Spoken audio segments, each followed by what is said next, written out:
et bienvenue donc pour cette table ronde donc, qui sera axée autour donc, de valoriser et sécuriser sa collection, kit de survie à l'usage des curieux, passionnés et autres amateurs d'art compulsif. Donc on tenait tout d'abord à remercier pour votre présence dominicale et ensuite également à remercier Guillaume Piens et toutes les équipes d'Art Paris pour leur confiance.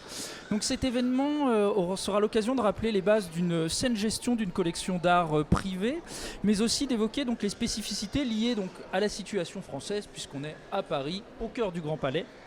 Et d'adopter aussi à la fin une dimension un peu plus prospective et d'envisager quelles pourraient être les pistes d'amélioration dans ce domaine.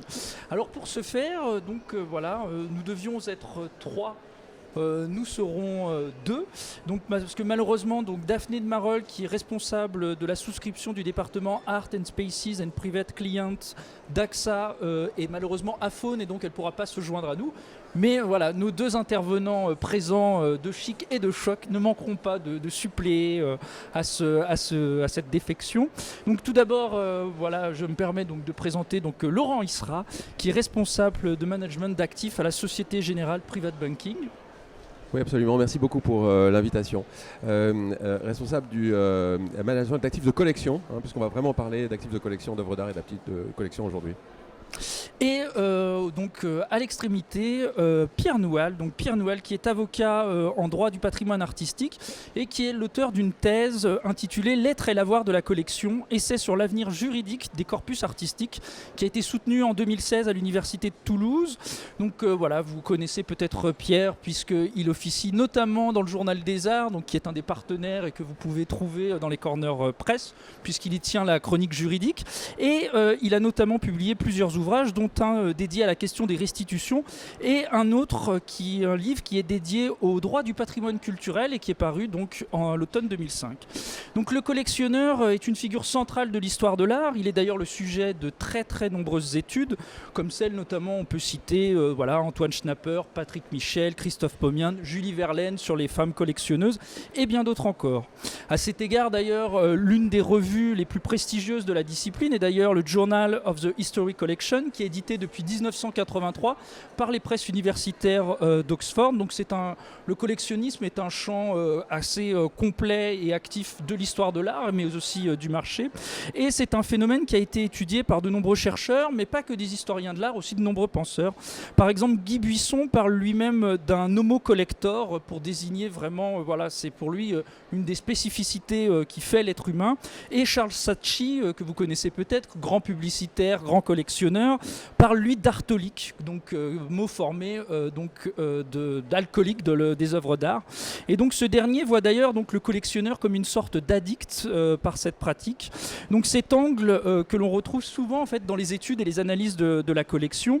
Il faut voir que cette analyse d'un point de vue médical et de la pathologie, il se retrouve aussi en médecine par exemple.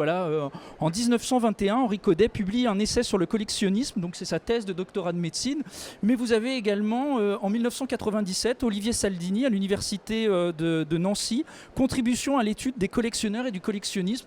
Donc le collectionnisme est même vu comme un principe financier, patrimonial, social, mais également comme une pathologie. Et c'est bien souvent donc une véritable passion au sens actuel du terme, mais aussi au sens ancien de la passion, donc qui est le mouvement violent de l'âme, le sentiment vif qu'on éprouve dans une foire, chez un autre collectionneur, dans une exposition. Et donc le collectionneur, c'est un maillon essentiel pour nous du marché de l'art et du monde culturel. Pas d'exposition, pas de vernissage, pas de salon réussi sans eux, ni leur présence, ni leur investissement. Et donc c'est à la fois pour rendre hommage à cette figure et à cet acteur essentiel que nous avons décidé donc de créer cette table ronde. Donc l'idée qui supplée à celle-ci, c'est comment passer donc de l'amateur compulsif au gestionnaire éclairé, et en d'autres termes, comment dépasser le paradoxe du collectionneur, c'est-à-dire comment passer d'une passion intime qui finit par devenir en fait un actif patrimonial sans véritablement que parfois on puisse s'en rendre compte. Et donc on va commencer pour ce faire par l'angle juridique avec une première partie autour de posséder n'est pas détenir, et on va d'abord s'intéresser donc avec Pierre à la preuve de propriété. Merci Maxime, bonjour à tous, merci à toutes les équipes d'Art Paris pour la gestion et l'organisation de cette petite table ronde. Alors en effet, lorsque l'on parle des collectionneurs, collectionner veut également dire effectivement acquérir, détenir des œuvres. La difficulté première que l'on a est de savoir ce qu'est une œuvre d'art. Alors je ne vais pas rentrer dans le débat purement artistique, esthétique et philosophique de ce qu'est une œuvre d'art, où on peut apporter beaucoup de réponses, mais uniquement sur le prisme juridique. Cela pourra surprendre quelques-uns de ceux qui nous écoutent, mais aujourd'hui en France, le droit ne donne aucune définition de ce qu'est une œuvre d'art au sens juridique. Pourquoi ? Tout simplement parce que le législateur n'a jamais voulu à un moment ou à un autre trouver une définition commune et a simplement réglé au cas par cas à travers diverses lois, divers codes, ce qui pouvait être entendu comme une œuvre d'art. Ce qui explique qu'aujourd'hui, une œuvre d'art va être appréhendée en tant qu'œuvre de l'esprit au sens de la création du code de la propriété intellectuelle. Et c'est bien souvent, comme dans beaucoup de domaines, l'aspect toujours fiscal qui va donner une autre définition. Le problème, c'est que les deux définitions qui sont posées par le droit civil, le droit d'auteur et le droit fiscal, sont deux définitions qui ne se recoupent pas totalement et qui vont impliquer des choses différentes sur lesquelles on aura l'occasion de revenir. Si je reste uniquement sur le volet civil, droit d'auteur de ce qu'est une œuvre d'art, c'est une œuvre que l'on va considérer comme étant originale, qui porte l'empreinte de la personnalité de son auteur. Ce qui explique que parfois vous allez pouvoir acheter une œuvre que le marché va reconnaître comme étant une œuvre d'art, mais que le droit, en cas de conflit de contentieux, pourra être amené à ne pas reconnaître comme étant une œuvre de l'esprit. Pourquoi cette dualité est importante ? Parce que, un petit peu comme un être humain, il y a un corps et il y a un esprit, et l'œuvre d'art a également son corps et son esprit. Il y a une dimension qui est purement matérielle, le support que vous allez acheter, la toile, les pigments, la céramique, de la tapisserie, et en parallèle de cette dualité, de ce support corporel, va exister un support intellectuel qui va résider dans les droits d'auteur. Ces droits d'auteur, ce sont des droits qui sont à la fois moraux et économiques. Du point de vue des droits moraux, c'est généralement pour l'artiste faire respecter sa création telle qu'elle est, qu'elle ne soit pas dénaturée, qu'elle soit détruite, qu'elle soit présentée aussi dans des conditions qu'il estime lui acceptables. Et les droits patrimoniaux vont concerner tout ce qui va régir la reproduction, la représentation, la diffusion des œuvres pour lesquelles l'artiste va pouvoir obtenir rémunération, des redevances pour l'exploitation de son œuvre une fois qu'elle est créée. Or aujourd'hui, lorsqu'un collectionneur achète une œuvre d'art, ce qu'il achète, c'est le support corporel. Par principe, il n'y a aucun transfert du support intellectuel auprès du collectionneur, ce qui fait que bien souvent le collectionneur a son œuvre chez lui, chez soi, et estime avoir tous les droits possibles. Or, la réalité est loin d'être le cas, puisqu'il n'est titulaire que du support corporel et ne peut par exemple pas autoriser des tiers à reproduire, à représenter l'œuvre qu'il détient, sauf si dans le cadre de son achat, il a pu demander à acquérir une partie ou l'intégralité des droits patrimoniaux. Aujourd'hui, le marché fait que ces droits d'auteur, généralement, ne sont que très rarement cédés, sauf cas très particuliers, et il faut toujours gérer de cette régularité entre le support corporel et ce support intellectuel. Ça, c'est la vision civiliste que l'on a, mais cette définition, elle se confronte aussi à l'aspect fiscal. Aujourd'hui, le Code général des impôts, qui dans quelques mois va être renommé différemment, prévoit une liste extrêmement détaillée et précise de ce qu'est une œuvre d'art. Et généralement, en ce qui va concerner la question des peintures, des sculptures, ce sont des œuvres qui sont considérées comme uniques. Uniques en un seul exemplaire. Parfois, notamment les photographies, les sculptures, il va y avoir un volume d'œuvres qui vont être non pas des reproductions, mais des exemplaires originaux dans un certain volume d'exemplaires. Par exemple, lorsque vous achetez une sculpture, la sculpture n'est pas tirée qu'en un seul exemplaire. Elle peut être tirée en plusieurs exemplaires, jusqu'à 8 exemplaires plus 4 épreuves d'artistes. En matière de photographie, on peut tirer jusqu'à 30 exemplaires d'une photographie, tout support et tout format confondu. Cette question fiscale, elle a un intérêt qui aujourd'hui est beaucoup plus limité. elle a un intérêt du point de vue purement fiscal pour savoir si une œuvre est un original, donc un taux de TVA qui va être réduit, ou s'il s'agit d'une reproduction qui va au-delà. Et dans ce cas-là, on aura un taux de TVA dit normal. Cette question fiscale, elle avait un très grand intérêt il y a maintenant quelques années, lorsqu'existait l'ISF, l'impôt de solidarité sur la fortune, où les œuvres d'art étaient sorties de ce périmètre. Et il arrivait parfois que certains collectionneurs pouvaient être retoqués d'un point de vue fiscal parce que avaient des œuvres qui étaient supérieures au quota qui était posé par le droit fiscal. Ce qui arrivait que parfois, on avait des collectionneurs qui ne s'intéressaient pas à ce qu'était une œuvre d'art, achetaient une sculpture numérotée à exemplaire 20 sur 30, sauf qu'au-delà de 12 exemplaires, on était dans une reproduction et plus un original. Donc, plus vous allez acheter une œuvre qui sera hors de ces catégories, qui avait une valeur importante, plus vous étiez soumis à réintégrer cette valeur-là dans l'ISF. Alors certes, l'ISF a disparu, mais cet ISF, c'est toujours un véritable serpent de mer qui revient régulièrement. Il y a encore quelques mois, cette proposition a été, en tout cas, a souhaité être réintroduite par certains groupes politiques. Fort heureusement, on ne l'a pas eu, mais il y a toujours un petit peu cette épée de Damoclès qui veille sur le marché, ce qui explique qu'il est aussi important de savoir qu'est-ce qu'on achète.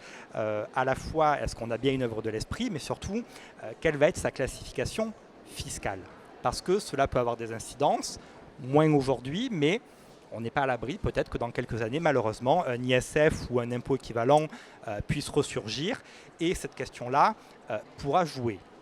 Naturellement, dans cette classification fiscale, il y a aussi des particularités, notamment en ce qui concerne le design, comme on l'a exposé au premier étage, ou parfois sur certains types d'œuvres comme des lithographies. Aujourd'hui, le Code général des impôts ne prévoit aucune limite en termes numéraires et on estime que c'est un œuvre qui est considéré comme acceptable par la profession. Sauf qu'une lithographie, par exemple, qui est éditée à 50 ou 500 exemplaires, est-ce qu'on est toujours dans une limite qui est acceptable? Et aujourd'hui, c'est vrai que ça pose des difficultés. C'est pour ça que le collectionneur a quand même tendance, lorsqu'il parcourt les galeries, des maisons de vente, des foires, généralement fera attention ou fait attention à cette question du volume d'exemplaires. Plus on aura un tirage qui va être réduit, plus les chances, d'une part, pour la cote et la préciosité de l'œuvre, sa valeur aura de l'importance, plus le nombre va être important, plus les choses vont être un petit peu diluées. Voilà un petit peu sur cette question de qu'est-ce qu'on entend par aujourd'hui en tant qu'œuvre d'art. Et on en revient donc à la considération première de ce qu'on achète, c'est un support. Et justement, comment bien acquérir? Alors peut-être que Laurent, vous voulez reprendre la suite sur la question des bases un petit peu, de s'assurer du circuit, d'où viennent les œuvres et l'intérêt pour le collectionneur d'avoir des factures, des choses tangibles qui vont confirmer tout cela dans le cadre d'une constitution de ses actifs artistiques. Oui, je pense que ce sera très intéressant de développer cette partie-là. Je voudrais ajouter, en complément de ce que vous indiquiez, Pierre, que notre ambition en tant que banque privée, soucieuse de préserver les intérêts patrimoniaux de nos clients, c'est typiquement d'attirer leur attention sur ces caractéristiques tellement spécifiques d'une œuvre d'art, dont on ne détient qu'un support matériel, de l'existence de ces droits d'auteur, et attirer notamment leur attention sur le fait que ces droits d'auteur, c'est aussi des droits moraux, c'est le respect de l'intégrité de l'œuvre. Il y a une jurisprudence très, très connue que vous connaissez peut-être, évidemment, vous la connaissez par cœur vous-même, Pierre, mais c'est ce qui s'est passé au moment de l'affaire du réfrigérateur de Bernard Buffet. Et cet exemple est une bonne illustration de ce que sont les droits moraux de l'artiste et le nécessaire respect de l'intégrité d'une œuvre d'art. Bernard Buffet avait offert un réfrigérateur qui allait être mis en vente, on est dans les années 60 en France.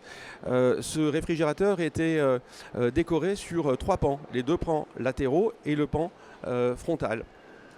Dans cette vente caritative, un marchand d'art lève la main, acquiert l'objet et décide de séparer les 3 pans et de les vendre isolément dans le marché.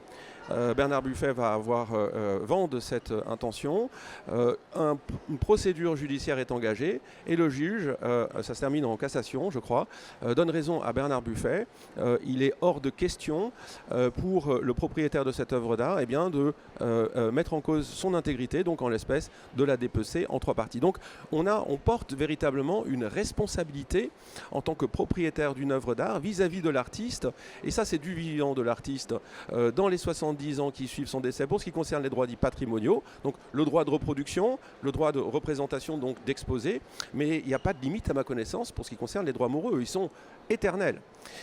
Ensuite, il y a un autre aspect qui est très particulier, auquel on n'a pas encore fait allusion, c'est le fait que les œuvres d'art, ce sont des biens culturels. Et en tant que bien culturel, il s'agit potentiellement de trésors nationaux.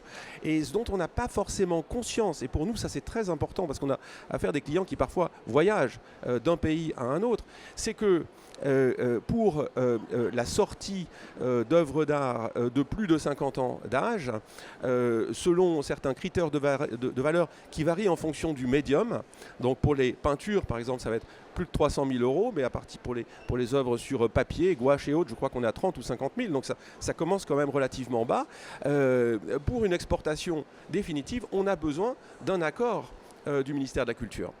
Et si on n'obtient pas cet accord, même dans le cadre d'un déménagement, je déménage de ma résidence ici en France vers l'Italie ou vers la Suisse ou ailleurs, eh bien j'ai besoin de cet accord des douanes du ministère de la Culture. Autrement, je suis en contravention avec le code douanier et les amendes peuvent être très très significatives. Ça peut même aller jusqu'à 2 ans d'emprisonnement pour les cas les plus graves, si vous voulez. Donc, si vous voulez, une partie du travail d'une banque privée, d'un manager d'actifs de collection, c'est aussi d'attirer l'attention de ses clients et de ses clientes sur ces spécificités dont on n'a pas forcément conscience lorsqu'on achète une œuvre auprès d'un galeriste ou dans une maison d'enchères, tout simplement parce qu'on est dans l'élan du cœur, et cet élan du cœur ne nous fait pas nécessairement prendre conscience par la même occasion des conséquences de cette acquisition. Et ça, c'est vraiment notre point de départ quelque part lorsque nous sommes engagés de cette aventure de l'accompagnement de nos clients sur ces thématiques relatives aux œuvres d'art et aux actifs de collection au sens large, parce que c'est vrai que dans 80-90% des cas, on parle vraiment de beaux-arts au sens traditionnel du terme, peinture, sculpture, dessin, estampes, photographies et autres. Parfois, on parle aussi de voitures de collection, de montres de collection. On sort un petit peu, bien sûr, de notre domaine. Mais on peut même aller jusque maintenant, les baskets, les cartes Pokémon, les sacs Hermès, c'est devenu tous jeux vidéo. Voilà, notre volonté, c'est en fait de permettre à nos clients d'avoir une vision absolument globale de leur patrimoine, incluant non seulement bien sûr leurs actifs financiers, leurs actifs immobiliers. En général, on a une assez bonne idée de la valeur de ces actifs. En revanche, les actifs de collection, c'est un peu curieux, mais je peux vous confirmer qu'après quand même quelques années d'expérience dans ce domaine, je suis toujours étonné de constater le nombre de clients, de clientes, collectionneuses, collectionneurs, qui sont parfois très sophistiqués, à la tête d'un patrimoine de collection vraiment tout à fait substantiel, qui sont peu équipés, voire parfois pas équipés du tout, en matière de suivi de la valeur dans le temps. Le bon instrument pour suivre la valeur dans le temps, qu'est-ce que c'est ? C'est l'inventaire de collection. L'inventaire de collection, c'est la pierre angulaire du management de collection. Et une fois qu'on a mis en place un inventaire de collection, il faut le mettre à jour. Mais ça devient extrêmement intéressant quand on commence à le mettre à jour. Parce que qu'on le fasse tous les ans ou tous les 2 ans, au moment de la mise à jour, c'est là qu'on va réaliser que les valeurs des actifs bougent. Il y a des actifs qui montent. Ça peut être une occasion de se poser la question de pourquoi ?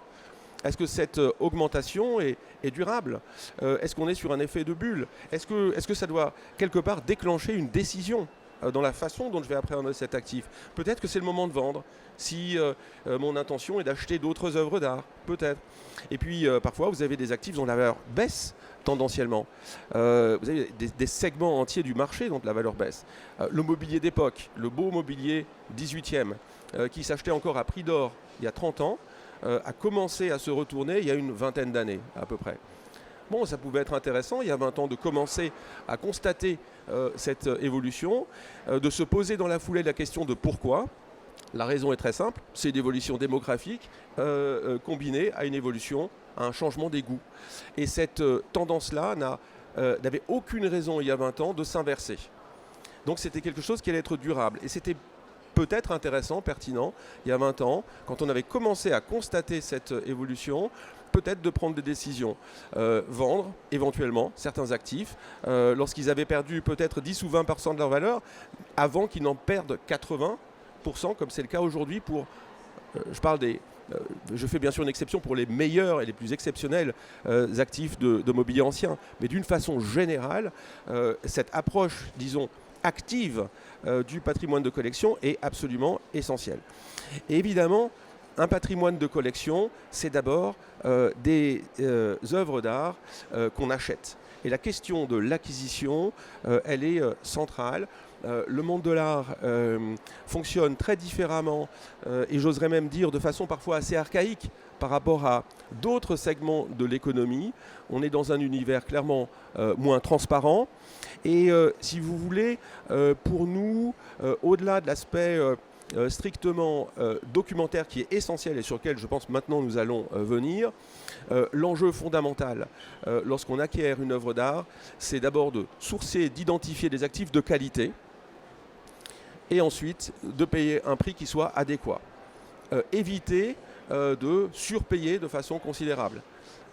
Payer une valeur qui soit équitable, une fair value. Une fois qu'on a dit ça, il est essentiel évidemment de mettre en place des due diligence, surtout lorsqu'on parle d'œuvres plus anciennes, dont l'authenticité, dont le pédigré, le titre de propriété des vendeurs ne pose aucun problème. Évidemment, lorsqu'on remonte un peu plus dans le temps, et plus on remonte dans le temps, plus la chaîne de provenance peut être compliquée, mais il y a des périodes qui peuvent être problématiques. Évidemment, hors de question d'acquérir une œuvre dans laquelle il y aurait un trou dans la provenance dans une période qui se situerait par exemple entre 1939 et 1945 si une œuvre avait été vendue à Paris pendant cette période, mais c'est véritablement un point d'attention absolument essentiel à avoir en tête et aujourd'hui le marché est beaucoup plus à même de traiter ce sujet qu'il ne l'était il y a 15 ou 20 ans. Oui, d'ailleurs, clairement. C'est presque en train de créer un double marché avec des œuvres qui ont des pédigrés sûrs et certains sur les périodes anciennes, notamment autour des mouvements napoléoniens, de ce qui se passe dans les colonies ou de la Seconde Guerre mondiale, et des œuvres pour lesquelles le pédigré est plus incertain, et ça explique des variations de cotes notamment. Absolument, absolument. Et donc au moment de l'acquisition, une fois que celle-ci est faite, puisque je ne vais pas développer à fond le sujet des due diligence, à moins que plus tard peut-être que nous aurons une question sur ce sujet-là, mais ce qui est absolument essentiel, c'est au moment de l'acquisition aujourd'hui, de veiller à conserver. Ça va vous paraître tellement évident que je ne devrais pas avoir besoin de le dire, mais en réalité c'est tellement essentiel, et on ne le fait pas systématiquement, de garder la facture, d'exiger une facture, ce qui de toute façon est une obligation fiscale en principe, mais surtout alors de ne pas céder à la tentation d'acheter une œuvre sous le manteau pour éviter la TVA qui de toute façon était tombée aujourd'hui à 5,5%. Franchement, ça ne vaut pas la peine. Mais vraiment, il est essentiel de conserver cette facture. Éventuellement, idéalement, la preuve du paiement, donc la copie de l'ordre de virement, du débit en compte qui passe par votre compte bancaire. Ça, c'est vraiment idéal. En tout cas, il est absolument essentiel de conserver la facture. Pourquoi ? Parce que d'abord, ça va être un élément essentiel de votre titre de propriété. Donc ça, c'est clé pour assurer la propriété dans le temps, mais surtout, parce que cela va permettre au propriétaire d'avoir une date d'acquisition et une valeur d'acquisition. Pourquoi est-ce que la date d'acquisition est tellement importante ? C'est que le jour où on va revendre cet objet, et en moyenne, lorsqu'on acquiert une œuvre d'art, en moyenne à travers le marché, on la détient pour 25 ans ou plus. Donc on va la détenir longtemps. Et donc au moment où la revente va intervenir, il y a deux régimes possibles fiscalement, pour ne prendre que ce sujet mais qui est important. Soit on paye 6,5%, y compris 0,5% de CRDS, mais qui vont s'appliquer à l'assiette totale du prix de vente. Je vends une œuvre 100 000 €, Sur ces 100 000 euros, on va payer 6,5%, donc 6 500 euros d'imposition. C'est dommage, de payer sur une assiette complète de prix de vente, si à l'origine j'avais acheté cette œuvre 150 000 euros et que je suis en moins-value.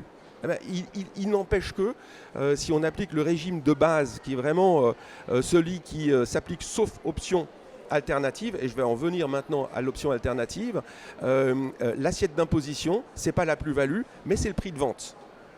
Et si on est en moins-value, c'est vraiment dommage. L'option alternative, c'est d'opter pour l'imposition à la plus-value. Et le calcul de cette plus-value est très simple. En tout cas, il suit un principe qui est que cette plus-value, au-delà de 2 ans de détention, est abattue, c'est-à-dire réduite de 5% par an. Ce qui veut dire qu'au bout de 22 ans, au moment de la revente, à condition d'avoir conservé sa facture qui montrait la date initiale d'entrée dans le patrimoine, l'imposition se fait sur une base qui est nulle et donc il n'y a aucune imposition de la revente, quel que soit le niveau de la plus-value. Vous voyez à quel point c'est important, du point de vue de la gestion de patrimoine, de conserver cette documentation. Et puis, il y a un autre bénéfice, c'est que il y a quelques dizaines d'années, ce sujet de la conservation de la documentation n'était peut-être pas à l'esprit de tous nos clients ou clientes. Aujourd'hui, forcément, il va l'être de plus en plus parce que si on revend un objet et qu'on perçoit le prix de vente et que donc les fonds arrivent dans une banque, la banque va poser une question qui est: quelle est l'origine de cette opération? On va dire: j'ai vendu une œuvre d'art. Ah bon, mais vous étiez propriétaire d'une œuvre d'art. Est-ce que, si le montant est un peu conséquent, la question suivante peut être: est-ce que vous pouvez nous montrer votre titre de propriété qui explique cette transaction à la base? Ce n'est pas systématique, mais cette question peut être posée. La question de l'origine des fonds est essentielle, de l'origine de propriété. Et si ce n'est pas la banque qui pose cette question, ça va être l'intermédiaire de marché, la maison d'enchères, le marchand d'art. Cette origine de propriété, elle est essentielle parce que les marchands d'art, les maisons d'enchères, aussi bien que les professionnels du marché de la finance, de toute façon, sont tenus par l'obligation de respecter un certain nombre de réglementations, notamment en matière de transparence et de lutte contre le blanchiment, notamment du trafic de capitaux et autres. Donc ça, c'est quelque chose qui s'applique à l'échelle de l'Union européenne. Tous les marchands d'art, toutes les professions du milieu de l'art, comme les milieux financiers, sont soumis à cette 5e directive contre le blanchiment de fonds. Et donc, avec tout cela à l'esprit, avoir une documentation qui tienne la route, c'est essentiel. Maintenant, et c'est essentiel, et disons que dans le contexte actuel, là où une documentation un peu faible, il y a 30 ou 40 ans, était quelque chose de relativement standard, usuel, quelque chose qu'on pouvait accepter et qu'on pouvait même comprendre a posteriori. Aujourd'hui, ça devient de plus en plus difficilement acceptable de ne pas avoir une documentation qui tienne sérieusement la route. Donc, l'élément documentaire est absolument essentiel. Pardon, je résume et je reviens à mon point initial. En effet, moi je vais même poursuivre ce que vient de dire Laurent. Vous achetez demain, ou vous avez acheté une maison, un bien immobilier, vous n'allez pas acheter sans avoir à minima un acte notarié, un plan de cadastre, quelque chose qui va prouver quand même que c'est quand même bien votre maison, vous en êtes le propriétaire. En droit, on a ce fameux adage qu'on en vient de dire, qui est que en fait de meuble, la possession vaut titre. Effectivement, je me rends sur n'importe quel stand, je prends une œuvre avec mes 2 mains, je fais le tour du salon avec. Je peux considérer que c'est moi qui en ai le propriétaire. À charge, bien entendu, après, en cas de conflit avec le marchand qui la propose à la vente, de pouvoir dire: ah mais non, je l'ai emportée en toute légalité, elle est bien à moi. C'est pour ça que cette idée que l'on a très inscrite pour les biens immobiliers doit également jouer pour les meubles. C'est ce que Laurent a très bien rappelé sur la question des œuvres d'art qui deviennent et qui sont de plus en plus considérées comme des actifs. Aujourd'hui, ce chemin est de plus en plus présent et on voit des collectionneurs, des gens fortunés qui, parmi les actifs, peuvent avoir des portefeuilles de valeurs mobilières dans le sens d'actions, de titres, de sociétés. Je peux vous garantir qu'ils vérifient quand même assez régulièrement la cote, le montant que cela représente, alors que des œuvres d'art, on a tendance un petit peu moins à le faire parce qu'il y a un aspect peut-être plus pur de la création, de l'esthétique que l'on va acheter. Alors même si ce n'est pas le cas pour tous les collectionneurs, il y a quand même toujours l'aspect actif financier derrière. Mais c'est vrai qu'il y a aussi un travail à faire, il faut se forcer un petit peu pour réévaluer, faire ce travail d'inventaire-là régulièrement et toujours s'assurer avec ces questions de titre de propriété, puisque ça a tout un tas d'incidences fiscales par la suite, mais aussi et surtout parce que le collectionneur, il y a aussi des biais psychologiques qui fait que on estime que voilà, on a l'œuvre, tout suffit, on ne se pose pas des questions, il peut y avoir la peur du fisc, la peur des assurances. La peur du vol aussi. La peur du vol, en effet, voilà, de se dire que, par exemple, quand vous faites des expositions dans des musées, regardez, vous aurez collection particulière. Parfois, certains vont mettre le nom, les lieux d'où elles viennent. Il y a aussi toujours un côté un petit peu secret. Moi, j'aime beaucoup dire qu'il existe divers marchés à travers le monde. L'art est un marché comme un autre. Et au final, le marché qui est peut-être le dernier encore assez mal régulé, ce qui explique qu'on ait de plus en plus de règlements qui viennent justement renforcer ces questions de due diligence, ces provenances, cette lutte contre le blanchiment de capitaux, de plus en plus présent, mais où la marge de manœuvre est toujours assez grande. La chance que l'on a aujourd'hui à Art Paris, c'est qu'on est sur de la création contemporaine et généralement toute cette source, d'où viennent les œuvres, les factures, tout cela est assez normal puisque généralement ça vient des artistes ou des premières générations. Et la question qui se pose, et là où il y a un vrai enjeu, c'est effectivement pour des œuvres plus anciennes qui vont dater effectivement d'avant 40 si on est un petit peu large, où va se poser des questions comme celles des siècles passés. Donc c'est la chance, voilà, acheter sur Art Paris parce que là, vous avez une traçabilité qui est bornée et sans difficulté. Est-ce que Pierre, tu pourrais rapidement rappeler la différence entre acheter en maison de vente, en galerie et en salon pour le client, ce que ça... Parce que souvent pour le client, il se dit peu importe où j'achète mon œuvre, alors qu'en vérité, d'un point de vue du droit, il n'est pas protégé de la même manière. Alors effectivement, suivant là où on va acheter, que ce soit sur des salons, que ce soit en vente publique, dans des galeries, il y aura toujours un acte d'acquisition qui va se faire, un acte de cession, mais les différences vont jouer sur les recours qui vont arriver par la suite. Matériellement, vous allez acquérir, vous en serez toujours propriétaire. Là où la différence va se jouer, c'est d'une part sur les délais de rétractation. Lorsque vous allez acheter dans des galeries, dans des salons, le droit de rétractation ne va pas forcément jouer d'office, sauf si les marchands y dérogent. Vous achetez de l'art sur des plateformes en ligne comme ça existe aujourd'hui, vous aurez un droit de rétractation de 14 jours qui va jouer, mais les conséquences vont surtout être sur, alors là on rentre sur la partie toujours un petit peu plus triste de l'art, c'est-à-dire voilà, le problème lié à l'achat d'œuvres, que ce soit une erreur, on croyait acheter quelque chose qui ne se révèle ne pas être une bonne œuvre, un défaut dans l'œuvre de ce qu'on va acquérir. Là, effectivement, on a des nuances, mais qui, pour l'essentiel, résident essentiellement sur des termes de durée. C'est-à-dire qu'on va avoir des durées de 2, 3 ou 5 ans en fonction de l'endroit où on va acquérir l'œuvre. Mais là, on rentre véritablement en cas de vraie difficulté avec soit l'intermédiaire, la maison de vente, le marchand, ou le vendeur, si le vendeur est toujours identifié.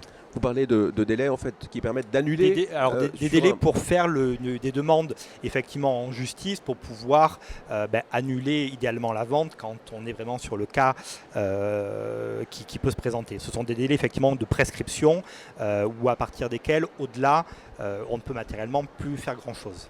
Ce sujet du délai et de la due diligence, de la difficulté du problème qui intervient a posteriori, après qu'une vente soit réalisée, c'est vraiment l'occasion de dire que la due diligence, c'est-à-dire les contrôles, alors, peut-être moins important à faire dans le domaine de l'art contemporain parce qu'on a des œuvres qui, a priori, ici, sont fraîches, elles sortent des ateliers des artistes, donc on ne se pose pas nécessairement le problème de l'authenticité, pas à Art Paris, clairement, mais dans de nombreux autres compartiments du marché de l'art, cette question de l'authenticité, elle se pose. Et donc, le principe de base, c'est que si vous avez acheté par erreur, pensant acheter un authentique tableau de Rembrandt et que manifestement il y avait une erreur et que vous vous en rendez compte dans un délai suffisamment court, eh bien vous pouvez retourner par exemple vers la maison de vente en disant non, il y a une erreur et on annule la transaction et la maison de vente, en principe, dans ce délai en France de 5 ans, fera le nécessaire. Mais ce qui est quand même essentiel, c'est que ça n'exonère pas l'individu de faire ses propres due diligence, de vérifier ce qui a été écrit dans le catalogue de vente. La question de la due diligence, elle joue vraiment dans tous les sens. Si à contrario, vous avez par erreur vendu un masque africain à un antiquaire ou un brocanteur et que il s'avère qu'il ne s'agit pas d'un masque à 150 € d'une pacotille, mais en fait d'un authentique masque fond qui va être revendu 4 ou 4,5 millions d'euros un peu plus tard à Drouot, et que donc il y avait une erreur. En fait, le risque, et ce couple du sud-est de la France en a fait l'expérience, c'est que le juge considère qu'en fait vous avez été négligent dans la vente. Vous aurez dû faire vos propres recherches avant de vous engager dans ce processus de vente, et l'annulation de cette vente au motif qu'il y aurait une erreur va être peut-être plus difficilement entendable par le juge. Et je crois qu'en dernier recours, ce couple a été débouté au mois de décembre l'an dernier, il me semble. En effet, la Cour d'appel a débouté ce couple pour avoir été négligent et sur le principe que tout simplement l'aléa chasse l'erreur entre guillemets, puisqu'on n'a pas fait les due diligence, donc vous ne savez pas ce que vous avez vendu, donc c'est compliqué de vous retourner après contre celui qui a pu l'acquérir et qui l'a revendu beaucoup plus cher. Le problème de notre droit aujourd'hui, c'est que même si le principe de l'erreur au sens juridique est quand même un fondement qui est assez clair, on note quand même que depuis les années 2018-2019, quelques arrêts de la Cour de cassation ont en quelque sorte affaibli cette notion d'erreur et de dol. Souvent les deux sont mis en même temps. L'erreur, c'est une erreur sur la substance même de la chose. Vous pensez acheter un Nicolas Poussin et c'est un Nicolas Poussin et pas Poussin que vous allez acheter entre guillemets, ou une table qui est en marbre alors que matériellement vous découvrez que c'est du plastique. Ce sont ces choses-là, le dol qui est en fait un mensonge de la personne qui vous vend pour tenter de vous tromper. Le problème, et moi-même j'ai le doute, je suis convaincu par la position que retient la Cour d'appel pour ce couple-là de collectionneurs de ce masque africain, de dire effectivement il n'y a pas d'erreur. Mais on va discuter avec d'ailleurs l'avocate du couple. Cette affaire va aller en cour de cassation et il y a de nouveaux moyens qui vont être levés, et peut-être qu'on va encore avoir peut-être une nouvelle orientation dans la définition du croisement de l'aléa et de l'erreur. Donc là on va suivre dans quelques mois ce qui va se passer, mais bon, si on applique un principe purement juridique, effectivement il n'y a pas d'erreur. Mais bon, c'est aussi la beauté du droit sur ces questions. Ouais, donc la due diligence est absolument essentielle. Documenter le fait qu'on a sérieusement travaillé cette acquisition ou cette vente au préalable. D'abord, cette due diligence va permettre d'éviter le risque d'erreur en tant que tel. Et deuxièmement, il s'agira d'une documentation qui permettra de prouver, en cas de besoin, qu'on n'a pas été négligent avant de s'engager dans cette transaction. C'est vraiment quelque chose d'absolument essentiel. Et cette due diligence, elle fait partie de la documentation au même titre qu'une facture lorsque on s'engage dans des opérations d'achat et de vente, surtout lorsqu'on parle d'art plus ancien. Oui, et pour rebondir donc sur ce qui vient d'être dit, il y a aussi quelque chose de très important, donc toujours dans cette importance vraiment de la documentation, c'est tout ce qui concerne les restaurations des œuvres d'art.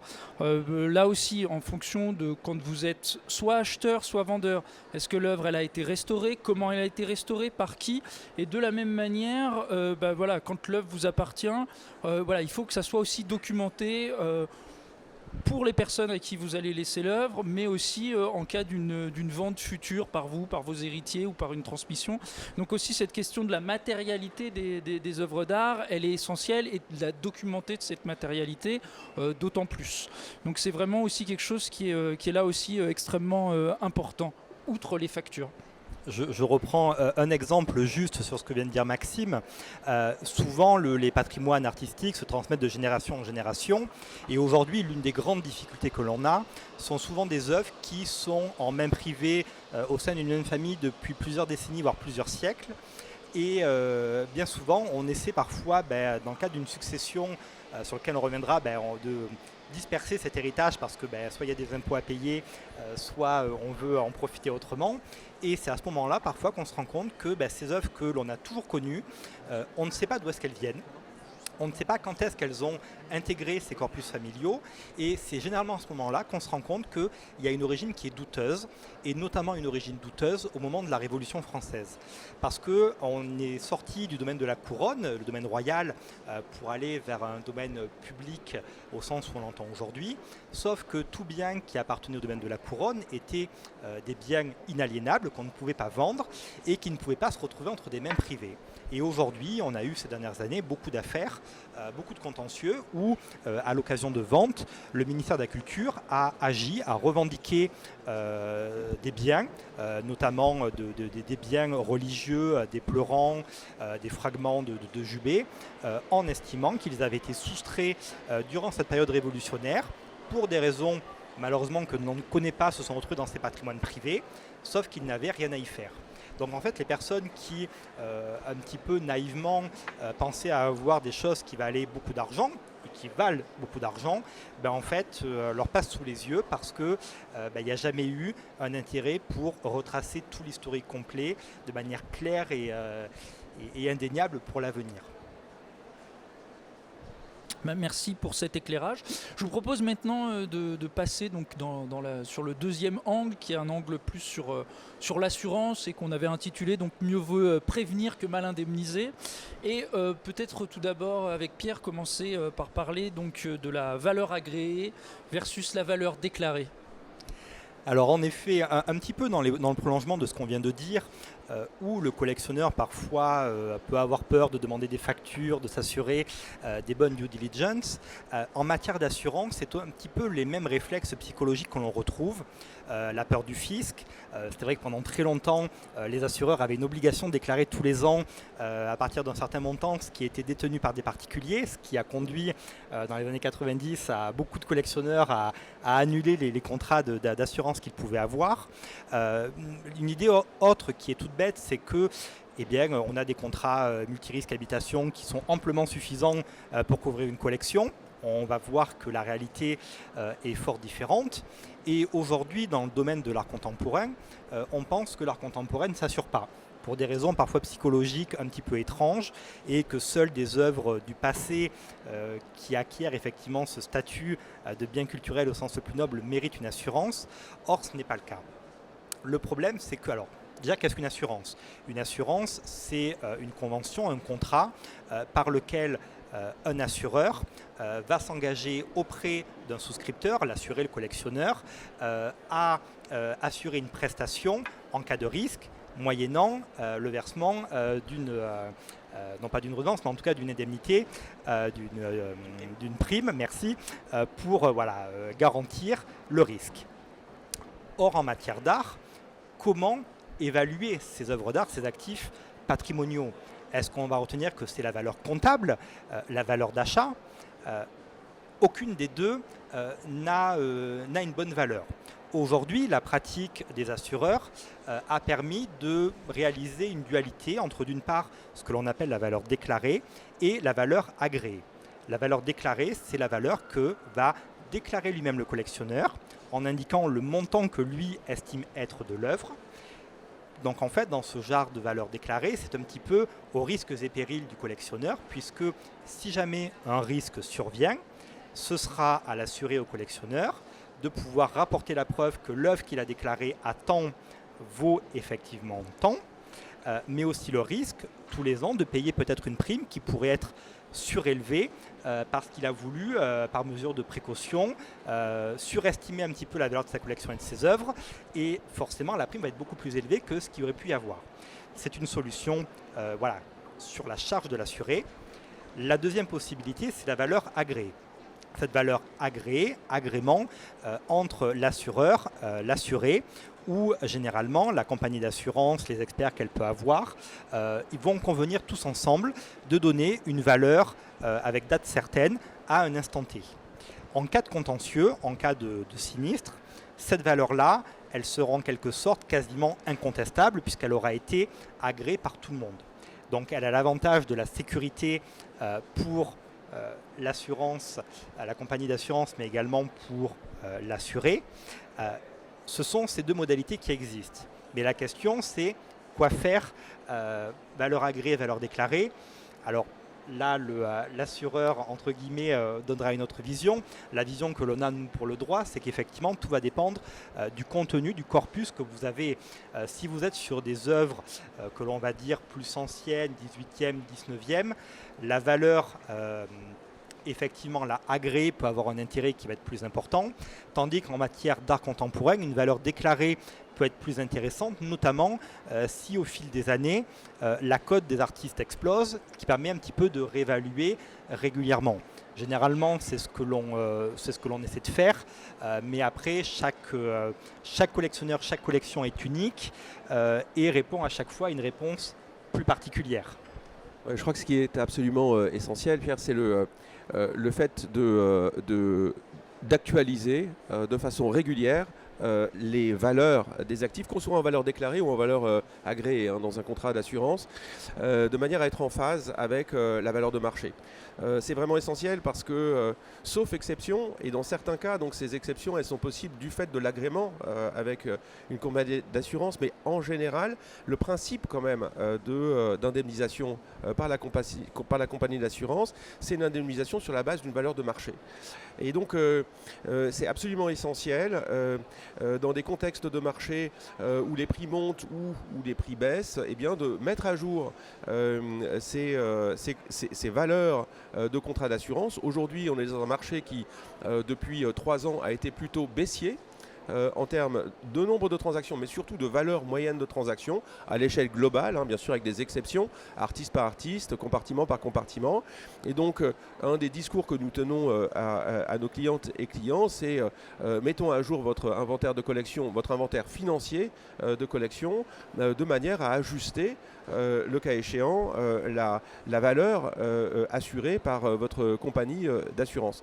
C'est vraiment absolument clé de se poser la question de cette valeur aussi, parce qu'on y viendra un petit peu plus tard, mais dans certains cas extrêmes, notamment le cas de la succession qui s'ouvre, et on y viendra beaucoup plus tard, mais dans le cas d'une succession, si vous avez un contrat assurance œuvre d'art, la valeur qui va être retenue par l'administration fiscale, ça va être soit la valeur de ces actifs pour calculer les droits de transmission, de succession, ça va être soit la valeur de revente de l'actif dans les 2 ans qui suivent l'ouverture de la succession, en vente publique. Okay.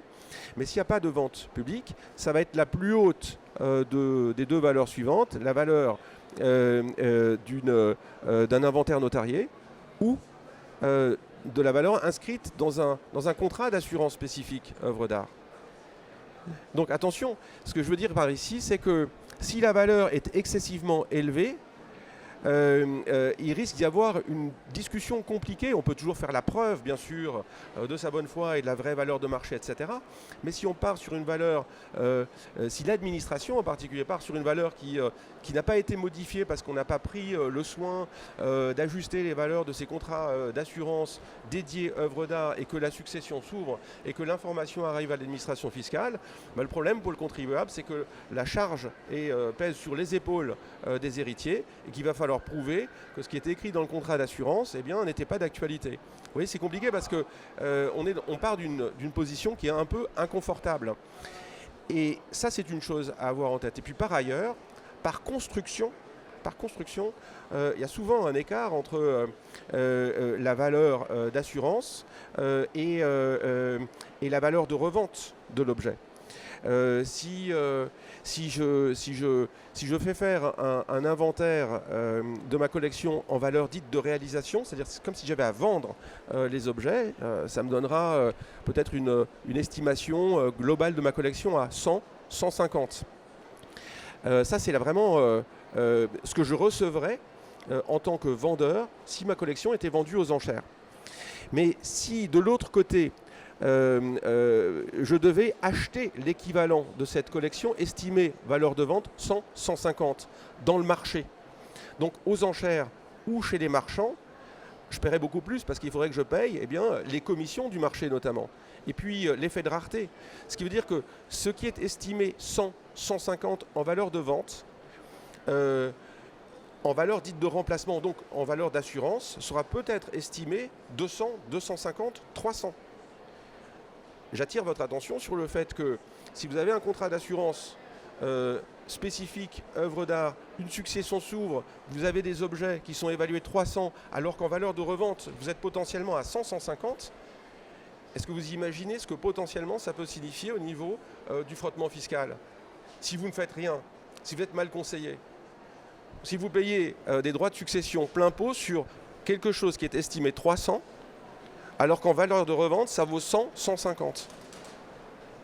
J'attire votre attention sur ce point un peu qui nous fait frissonner, mais dont il faut absolument avoir conscience. Ça fait même fuir les pigeons.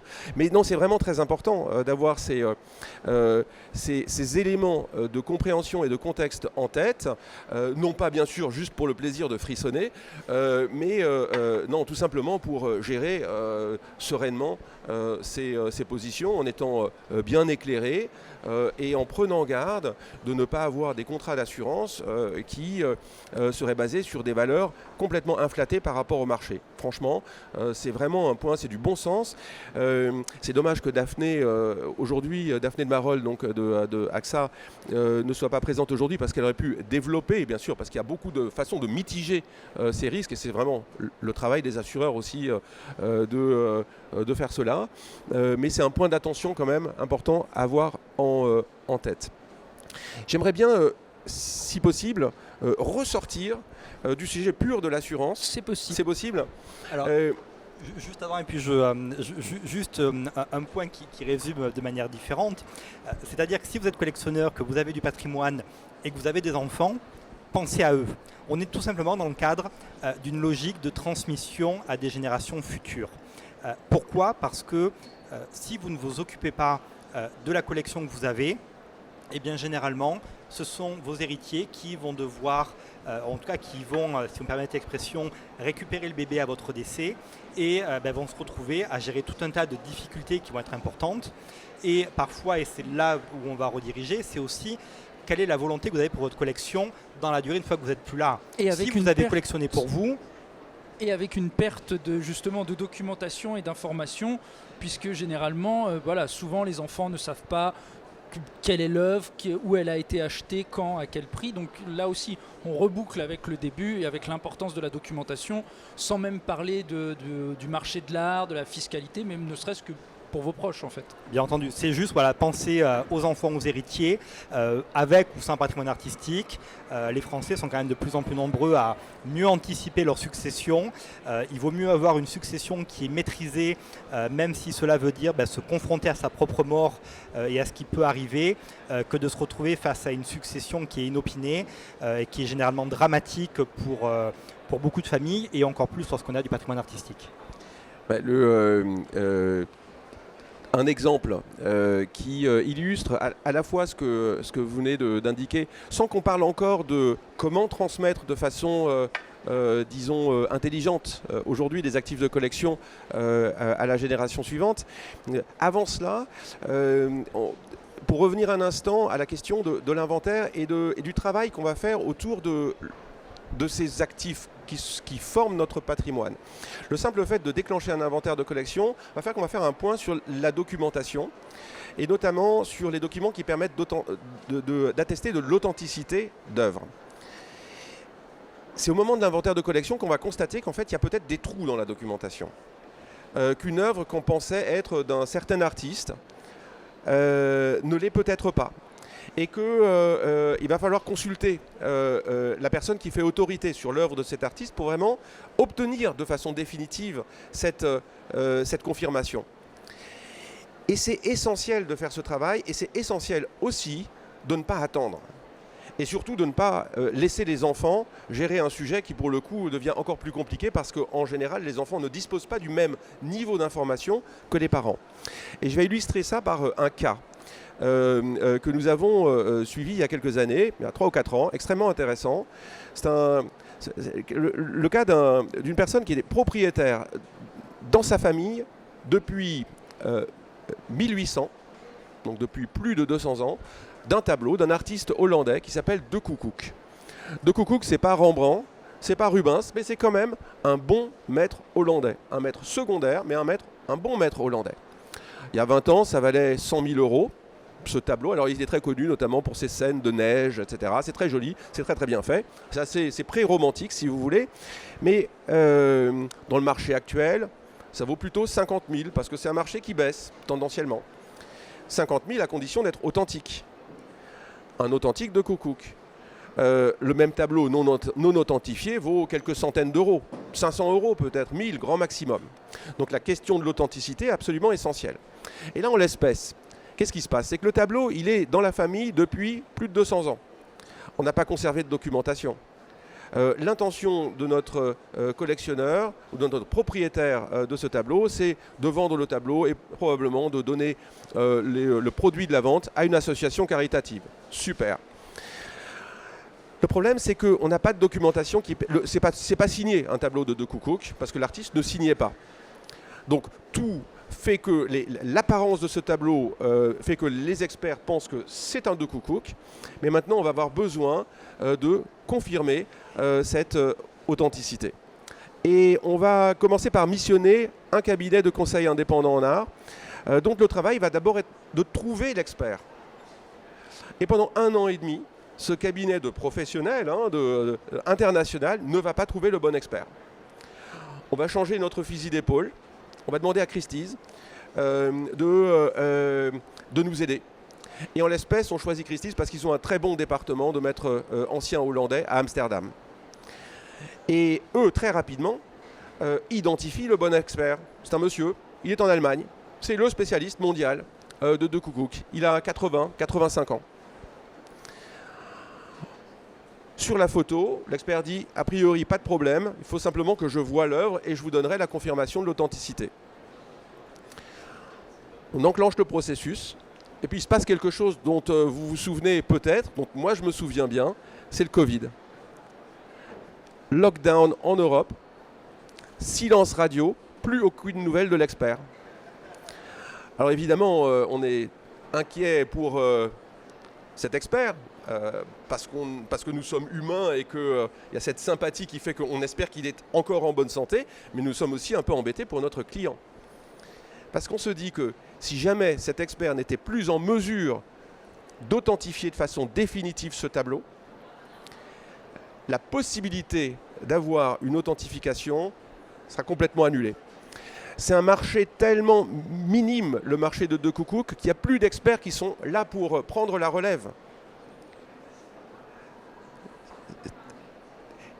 Finalement, je vous annonce une bonne nouvelle. Le lockdown est levé, notre expert revient, il s'était simplement mis au vert quelque part en Allemagne, les affaires reprennent, il authentifie le tableau et la vente se fait, on touche le montant prévu, 50 000 euros à Amsterdam. C'est une affaire qui donc se termine bien. Simplement, si notre client avait attendu 5 ou 10 années de plus, la probabilité pour que l'expert soit toujours en activité à ce moment-là était probablement beaucoup plus ténue. Donc c'est essentiel, en d'autres termes, d'être proactif dans cette gestion des actifs de collection.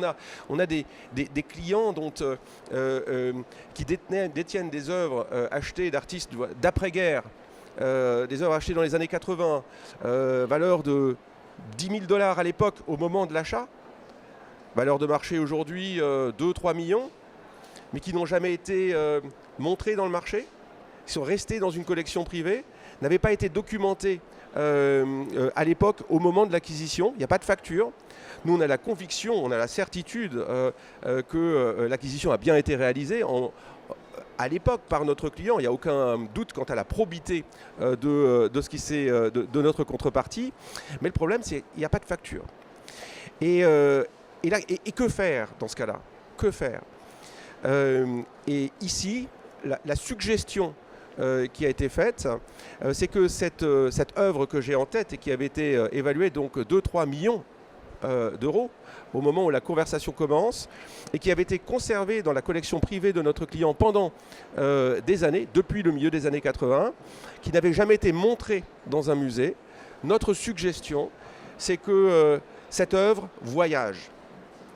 Et de fait, elle va être montrée dans le musée d'art moderne et contemporain de Melbourne. Va voyager ensuite au Mori Museum de Tokyo. Va revenir en Europe à l'Albertina de Vienne. À cette occasion, notre client fait faire un cliché fantastique où il est lui-même assis avec un très grand marchand d'art et les héritiers de l'artiste autour d'une même table. On est en train de célébrer la fin de l'année. A posteriori, aujourd'hui, l'évaluation de marché basée sur les offres qui sont faites à notre client se situe dans la zone de 5 à 10 millions d'euros. Donc la valeur de l'actif a augmenté. Et par ailleurs, le souci documentaire de l'absence de facture n'est pas complètement réglé. Mais en revanche, nous avons dans le pédigré de cette œuvre cette historique d'exposition. L'œuvre a été cataloguée 3 fois par 3 institutions sérieuses du monde de l'art, des musées majeurs. L'œuvre a été vue par les conservateurs. Et donc, quelque part, ça ne résout pas complètement le problème de l'absence de la facture, mais ça consolide quand même, si vous voulez, le profil documentaire de cette œuvre. Et c'est ce qui explique, en plus de l'effet de visibilité, probablement que les évaluations aujourd'hui se situent plutôt dans la zone de 5 à 10 millions.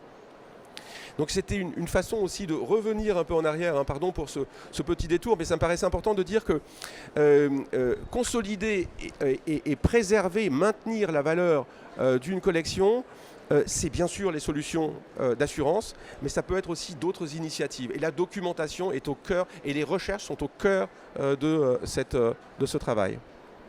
Oui, effectivement, enfin, quand on est amené à travailler sur des œuvres, souvent ce qu'on dit aux clients et aux collectionneurs, voilà, c'est que tout est bon pour authentifier et pour documenter une œuvre. Et des fois, voilà, c'est par des biais, des vieilles photos de famille où à l'arrière-plan on voit le tableau ou la sculpture. Donc voilà, des fois c'est des biais qui sont pas si évidents que ça. Et notamment aussi parfois, ce sont les sinistres. Et justement, on va clore cette partie sur les assurances avec que faire quand le drame vient, que faire en cas de sinistre. Alors là, vraiment, il faut appeler son assureur, appeler son courtier en assurance. Non, mais véritablement, je crois qu'il faut le faire immédiatement. Il ne faut surtout pas attendre, parce qu'il y a des mesures préventives qui peuvent être prises pour éviter le suraccident, que la situation ne dégénère davantage. Mais je pense que cette question-là était vraiment pour Daphné de Marolles de AXA Art, et qu'on a énormément de sujets autres liés à la transmission qui méritent d'être traités. En tout cas, pour ma part, c'est ce que je dirais. Pas de sinistre ? Non, pas de sinistre, mais effectivement, toujours premier réflexe, c'est l'assureur et toujours avec rapidité, toujours comme n'importe quel sinistre, quel qu'il soit, pas forcément artistique, sur ces questions. Oui. Et puis souvent, voilà, s'il nécessitait de faire intervenir un restaurateur ou pas, justement, c'est bien d'avoir aussi voilà, le retour de votre assureur, et qui peut aussi parfois vous aiguiller vers des bons restaurateurs. Voilà, on ne restaure pas soi-même des œuvres d'art, c'est un métier. Et donc voilà, des fois le suraccident dans le sinistre est là en disant c'est un peu de moisissure ou ça a un peu pris l'eau.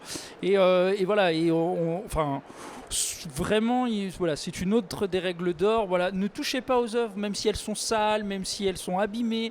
Voilà, amenez-les brutes telles quelles, c'est pas un souci. C'est des objets qu'on vécu. En France, on a la chance d'avoir vraiment un réseau extrêmement fort d'artisans, de métiers d'art, de restaurateurs qui sont réputés dans le monde entier. Et donc voilà, vraiment, on a, je pense, tous eu des cas de collectionneurs qui arrivent avec des œuvres importantes qu'ils ont ruinées. En voulant sur le feu, en altérant le vernis, en voulant s'improviser, en faisant des choses. Et bah oui, l'œuvre elle est bonne, elle est documentée, mais son état fait qu'elle ne vaut rien. ou alors vraiment vous avez beaucoup de chance et ça arrive très rarement, mais sous le vernis vous retrouviez carrément une autre œuvre. On a des cas de jurisprudence assez rares, mais là il faut quand même être énormément chanceux. Ouais, je crois qu'en matière d'intervention, donc la javel n'est pas la solution, mais Et le White Spirit, pas tout le temps non plus. En particulier lorsqu'on parle d'œuvres de maîtres anciens, alors là c'est le point de vue de nos art advisors, maisons d'enchères avec lesquelles nous aimons travailler, est assez catégorique. À l'exception d'un petit nettoyage éventuel fait par un bon professionnel, en général la recommandation de ces professionnels du marché, c'est de ne pas restaurer l'œuvre. En général, les acquéreurs, les amateurs de maîtres anciens préfèrent utiliser leur propre restaurateur en réalité. Et c'est la même chose pour le contemporain, où en plus, avec la révolution de la chimie, des techniques, voilà, c'est des questions qui sont encore plus compliquées, puisqu'il y a il suffit de se balader sur la foire, vous voyez la diversité des matériaux et des techniques est colossale, et donc voilà, ça nécessite un savoir très très spécifique, et ces dernières années, voilà, c'est un sujet extrêmement important, c'est la restauration et la conservation de l'art contemporain, donc qui est un sujet voilà, vraiment extrêmement fort, et vraiment voilà, un bon conseil parmi ceux qu'on peut vous donner, voilà, n'y touchez pas. Et on va donc enchaîner donc, sur la dernière partie qui est sur l'angle de la valorisation et donc anticiper la succession artistique. Oui, dans la façon dont nous approchons le sujet des actifs de collection dans l'accompagnement de nos clients, il y a vraiment 3 sujets principaux. Le premier, c'est l'accompagnement transactionnel. Le deuxième, c'est les arts et la philanthropie. Et puis le troisième, c'est vraiment l'administration de collection. Et dans l'administration de collection, on pourrait dire qu'il y a cette dimension inventaire dont je vous parlais tout à l'heure. Il y a la protection financière des actifs, les assurances, la mise en valeur des actifs. Et puis, il y a la réflexion patrimoniale quant à la façon de détenir ou d'envisager peut-être une transmission à la génération suivante. Et en fait, le point d'entrée, véritablement, de ces discussions, et là où nous aimons beaucoup vraiment commencer nos conversations, c'est est-ce que vos enfants sont intéressés par le fait d'hériter de ces objets ? Parce que ça peut paraître évident ou naturel, ou en général, en réalité, on ne se pose pas vraiment la question. Mais très très fréquemment, lorsque la question est posée, la réponse est non. Non, je ne souhaite pas hériter de ces 3000 éléments de porcelaine de Sèvres qui remplissent l'intégralité de notre appartement ou de notre maison. Mais ça peut être non tout simplement parce que les goûts ont changé, parce que les enfants ont envie peut-être de se construire par eux-mêmes. Voilà, ils ont leur propre goût, c'est une question de psychologie. C'est parce que les goûts changent avec le temps. C'est parce que l'intérieur contemporain se décore différemment d'il y a 30, 40, 50, 100 ou 200 ans. Et donc cette question elle est vraiment très vertueuse. Parce qu'elle permet d'abord parfois de réaliser que non, les enfants ne sont pas nécessairement intéressés par l'intégralité de ces objets. Mais ensuite, si certains objets méritent d'être transmis parce que les enfants sont, oui, intéressés, alors là ça vaut la peine d'utiliser les leviers du droit français. Il y a une chose à laquelle on ne pense pas forcément, qui n'est pas forcément intuitive, c'est le démembrement juridique d'une œuvre d'art. C'est que le tableau allez, je vais rêver un instant, de Picasso que j'ai au mur, 10 millions. Allez, j'ai fait ce magnifique achat, où mes grands-parents ont fait ce magnifique achat à l'époque et on a fait une magnifique affaire. J'ai ce tableau d'une valeur de 10 millions d'euros au mur. J'ai 58 ans. Mes enfants sont intéressés. Ils souhaitent absolument un jour devenir les propriétaires, ou un de mes enfants souhaite le faire en tout cas. Eh bien, plutôt que d'attendre le moment de ma succession et donc de demander à mes enfants de payer potentiellement 45% de droits sur ces 10 millions, eh bien, je vais peut-être utiliser cette solution du démembrement juridique d'œuvres d'art. De quoi est-ce qu'on parle concrètement ? C'est que le tableau au mur, le fait de l'avoir au mur et d'en jouir, c'est l'usufruit. C'est l'usufruit, c'est la jouissance. Et je peux tout à fait conserver le tableau au mur, conserver la jouissance et transmettre en démembrement la nue propriété. Moyennant quoi ? puisque j'ai 58 ans, donc je suis dans cette tranche d'âge de 50 à 60 ans ou de 51 à 61 ans, eh bien, le calcul des droits de mutation à titre gratuit vers mon ou mes enfants ne va pas être 100% de la valeur, donc 10 millions, mais 50% de la valeur, 5 millions. Et ça change quelque chose quand même. Ça réduit par 2 le frottement fiscal lié à cette transmission. Et la loi fiscale, et l'esprit de la loi ici est tout à fait favorable en fait, au fait d'accélérer ces transmissions. Parce qu'il y a quelque chose de sain de rendre aux jeunes ou de donner aux jeunes autant que possible. Donc fondamentalement, c'est équitable. Il y a pas de, c'est quelque chose qui est très sain au fond.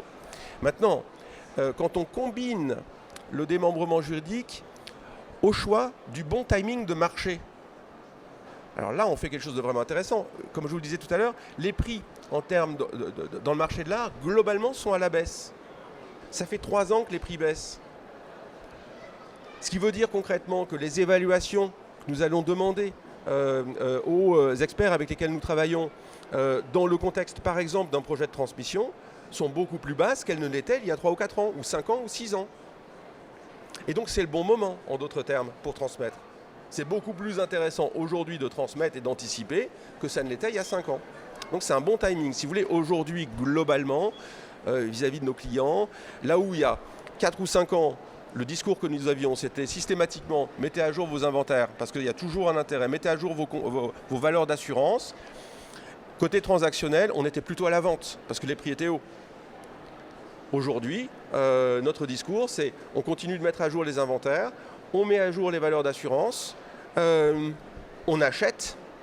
Les prix sont globalement intéressants. Aujourd'hui, c'est un bon moment pour acheter dans le premier marché, mais aussi dans le marché secondaire, à condition bien sûr d'être bien conseillé. Et puis, c'est le moment de transmettre.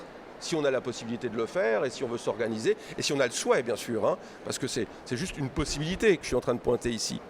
Mais disons que, objectivement, rationnellement, c'est quelque chose qui mérite au moins d'être considéré. Parce que ce qu'on veut éviter, c'est la situation où la succession n'a pas été préparée et où on n'a vraiment utilisé aucun des leviers qui nous permettent de réduire le frottement fiscal. Dans les façons de donner du vivant, aujourd'hui, la donation partage en démembrement notarié, c'est vraiment quelque chose qui est très sécurisant. Vous avez d'autres moyens de transmettre. Typiquement, le présent d'usage, bah c'est très bien, mais le problème, c'est qu'on est dans une zone grise juridiquement.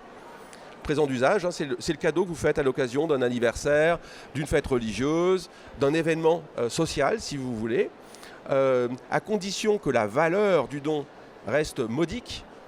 Et là encore, on n'a pas de loi qui nous permette de savoir ce que ça veut dire vraiment que modique. Alors on lit ici et là que c'est peut-être 2,5% du patrimoine et ou des revenus. Mais on est dans une zone véritablement grise, donc il faut être extrêmement vigilant. Mais la beauté du présent d'usage, c'est qu'il n'y a pas d'imposition, pas de taxation, et ce n'est pas rapportable à la succession. Le problème, hein, ça je pense que vous avez vu beaucoup de cas de cette nature, Pierre, c'est que c'est souvent très mal documenté. D'ailleurs, il ne faut surtout pas documenter un présent d'usage avant que celui-ci n'intervienne, parce que ça deviendrait une donation déguisée. Mais en revanche, a posteriori, il peut être intéressant de donner un accusé-réception. Merci papa ou maman pour ce joli tableau de tel ou tel artiste que tu m'as offert pour mon anniversaire à telle date, avec une date dans l'email par exemple. Pourquoi ? Parce que ce que vous voulez éviter, c'est que des présents d'usage aient été faits à l'intérieur d'une même famille, et puis un jour, ma succession s'ouvre, et puis mon fils, à qui j'avais donné un tableau de Basquiat à l'époque, lorsque ça valait $10 000,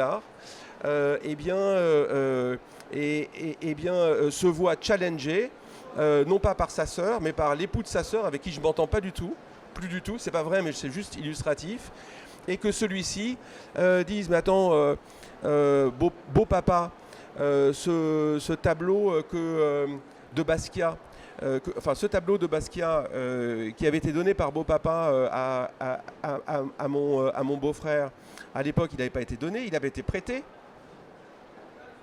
Je vous assure qu'il avait été prêté. Alors vous vous dites, ben non, il n'a pas été prêté, mais s'il a été prêté, ah ben attendez, on va laisser le juge décider et on va engager une action. Et on va voir si vous êtes capable de prouver que c'était un présent d'usage et que ce n'était pas un prêt.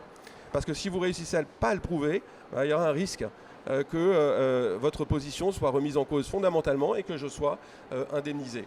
Donc c'est ça qu'on souhaite absolument éviter et ce qui vraiment justifie tellement pleinement le fait d'être accompagné sur ces thématiques, soit par un bon avocat, un bon conseil juridique, fiscal ou un très bon notaire.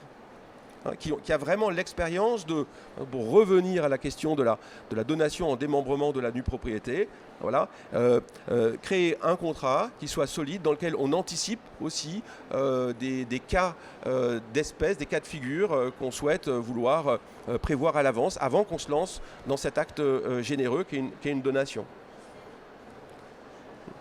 En effet, pour poursuivre, c'est vrai qu'on a beaucoup évoqué cette question du démembrement que moi j'aime bien appeler effectivement en matière de collectionneur une anticipation maîtrisée ou anticipation active. Il y a effectivement à côté celle un peu plus passive de libéralité classique, voilà, de donation simple, sans particularité. Ces questions effectivement de don manuel, de remise à la main, où là encore une fois, la question voilà, fiscale, le fisc, l'administration fiscale, son contrôle sont toujours très importantes en matière de requalification. La majorité du contentieux aujourd'hui se trouve à ce niveau-là. On rebondit sur lorsqu'on parlait des présents d'usage, où effectivement, et là vous faites le rappel avec ce qu'on disait au tout début, c'est toujours la question de la propriété du support, comment on le démontre, et c'est là qu'on prend la pleine maîtrise de rapporter la preuve qu'on en est bien propriétaire et qu'il y a bien eu tel ou tel acte qui a été fait. Pourquoi? Et l'illustration qui avait été prise du collectionneur et des deux enfants, c'est qu'aujourd'hui, notre droit français a également une particularité en matière de succession qui est la réserve héréditaire. C'est-à-dire qu'on ne peut pas grossièrement déshériter des héritiers. Alors on peut faire en sorte de se rendre le plus insolvable possible ou avec un capital le plus réduit possible, mais en matière d'œuvres d'art, quelqu'un qui aurait passé toute sa vie à mettre tout son argent dans des œuvres d'art, au moment de la succession, lorsqu'il y a plusieurs héritiers, peut avoir des difficultés à rééquilibrer ce qui doit être dû à chacun des héritiers, surtout si cette personne, tout au long de sa vie, a pu faire des dons à autrui, que ce soit à des particuliers, à des institutions publiques. Et là, effectivement, peut survenir de vrais conflits, de vrais contentieux sur ce qui doit être rapporté à la succession pour que chaque héritier récupère la somme qui matériellement lui est due. Ce cas-là, il n'est pas uniquement théorique, on le voit régulièrement en jurisprudence dans des dossiers. Moi-même, c'est des choses qui arrivent régulièrement, là avec l'aide de notaires, de requalifier la réduction qui doit être faite. C'est pour ça que c'est aussi important pour les gros collectionneurs d'anticiper cet aspect-là et voir éventuellement de pouvoir faire des renonciations anticipées à des réductions. Parce que lorsque vous êtes des gros collectionneurs, que vos enfants effectivement vous répondent non, moi cette collection-là ne m'intéresse pas. Va se poser la question psychologique de qu'est-ce que je fais? Est-ce que je vends tout et c'est de l'argent qui sera redistribué autrement? Ou est-ce que, eh bien, je suis un collectionneur, j'ai passé du temps, de l'argent à construire un corpus qui est cohérent et malgré tout, j'ai envie qu'ils me poursuivent après mon décès et j'ai peut-être envie qu'ils rejoignent soit une institution publique, soit une entité que moi-même je vais créer, soit de mon vivant, soit qui sera créée à mon décès. Et là, effectivement, on va se poser la question de peut-être une réserve héréditaire à laquelle ce transfert va porter atteinte. Il y a quelques années, lorsque la collection Lambert a été créée, Yvon Lambert a apporté beaucoup d'œuvres à cette structure, mais la valeur dépassait grandement ce qui était dû à son unique héritière. Et bien, l'héritière, dans un geste assez honorable, il faut quand même le reconnaître, a fait en amont une renonciation anticipée à la réduction pour éviter que cette donation soit remise en cause par la suite. C'est un acte notarié qui est tout simple, mais qui permet d'apaiser un petit peu les familles, qu'on soit fille ou fils unique ou lorsqu'il y a d'autres héritiers. C'est une vraie question qui se pose. On en revient à ce que je disais avant, c'est toujours penser aux enfants, éviter de laisser tout un tas de difficultés qui ne sont jamais agréables le jour du décès, d'autant plus lorsqu'on est dans des familles recomposées, où il va y avoir à la fois peut-être des conjoints survivants, des enfants d'un premier lit, d'un second lit, qui sont des situations classiques que l'on retrouve dans notre société, mais qui ont des incidences encore plus grandes en matière d'actifs artistiques. C'est pour ça que tout doit bien être maîtrisé et anticipé, pour ne plus être un simple collectionneur lambda, mais véritablement de réfléchir à pourquoi on achète, qu'est-ce qu'on construit et qu'est-ce qu'on veut en faire pour demain. Les bénéfices de l'anticipation vraiment sont tellement divers. Vous parliez de philanthropie, donc de cette idée de donner finalement des œuvres à une institution. Si on attend l'ouverture de ma succession par exemple, pour donner ces tableaux à un musée, quelle va être la situation de mes héritiers? C'est que mes héritiers éventuellement donc effectivement vont respecter ce souhait, vont faire en sorte de donner ces œuvres à un musée, et le seul bénéfice fiscal qu'ils en tireront, c'est d'être exonérés de droits de mutation au titre de ces œuvres qu'ils donnent à un musée, pour autant que le musée accepte bien sûr ce don. Maintenant, si ce don je décide de le faire de mon vivant, 66% de cette valeur du don va être déductible de mon impôt sur le revenu. Dans la limite de plafond annuel, pas plus de 20% de mon revenu annuel, des excédents pouvant être reportés sur les années suivantes, etc. Mais ce que j'essaie de dire ici, c'est que c'est beaucoup plus efficace. C'est beaucoup plus efficace si on anticipe. Et puis si on fait la chose de son vivant, on a le plaisir aussi de voir l'institution recevoir, faire preuve de gratitude, et puis de s'assurer aussi de la sécurité de l'opération, parce que peut-être que les enfants auront moins d'arguments, moins de facultés à faire accepter ce don par le musée. Parce qu'un musée, enfin il faut le savoir, vous le savez probablement aussi bien que moi, mais un musée aujourd'hui n'accepte pas une œuvre d'art si celle-ci ne correspond pas strictement à un cahier des charges scientifique. Le processus d'acceptation d'un don d'œuvres d'art par un musée public aujourd'hui est strictement le même que le processus d'acquisition dans le marché d'une œuvre d'art, modulo le budget. Mais modulo le budget, c'est la même rigueur qui va être appliquée. Donc, ce que je veux dire par là, c'est que l'intention de donner une œuvre à un musée, elle ne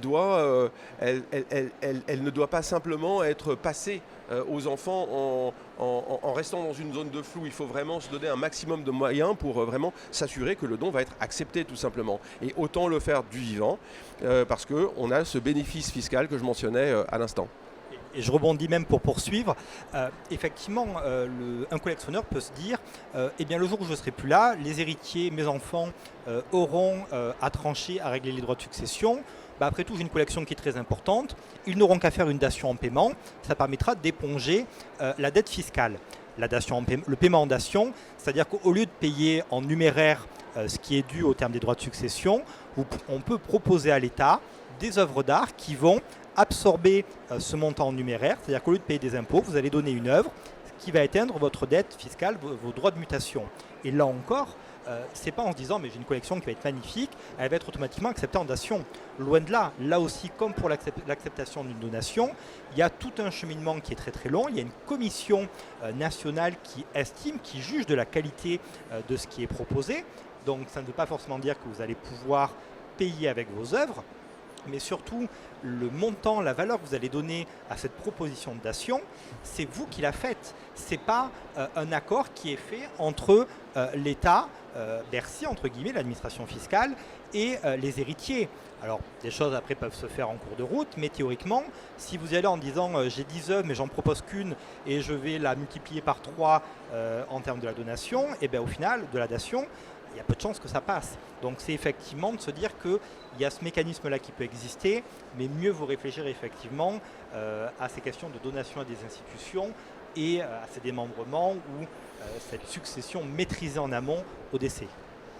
Oui, sachant que voilà, je pense que l'anticipation est un des concepts clés pour justement valoriser et sécuriser sa collection. Et d'ailleurs, souvent, en histoire de l'art et dans le marché de l'art, on s'interroge sur qu'est-ce qui fait bouger les œuvres d'art. Et généralement, on a ce qu'on appelle la règle des 3D, donc divorce, décès, déménagement. Et donc, c'est des moments de la vie qui ne sont pas toujours faciles. Et c'est d'où l'intérêt d'anticiper pour que votre collection elle puisse au mieux vivre ces 3D, et que vous également. Et donc c'est des choses voilà, qui sont extrêmement importantes. Et voilà, effectivement, aujourd'hui, une donation ou un leg à un musée, voilà, il n'est pas automatique. Et ce que souvent les collectionneurs oublient, c'est qu'en fait, le musée en fait, et l'État fait une faveur à la personne qui donne. En fait, c'est plutôt l'État et le musée qui acceptent votre don que vous qui donnez. Et donc le rapport de force, il n'est pas le même. C'est pour des questions de place, c'est pour des questions de budget, c'est pour des questions de cohérence des collections. Et donc c'est des choses voilà, qui sont extrêmement importantes et qui effectivement doivent s'anticiper au mieux.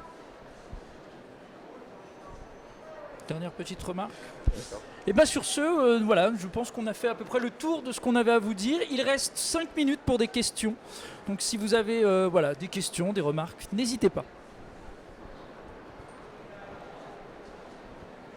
Oui, bonjour. Juste une petite remarque.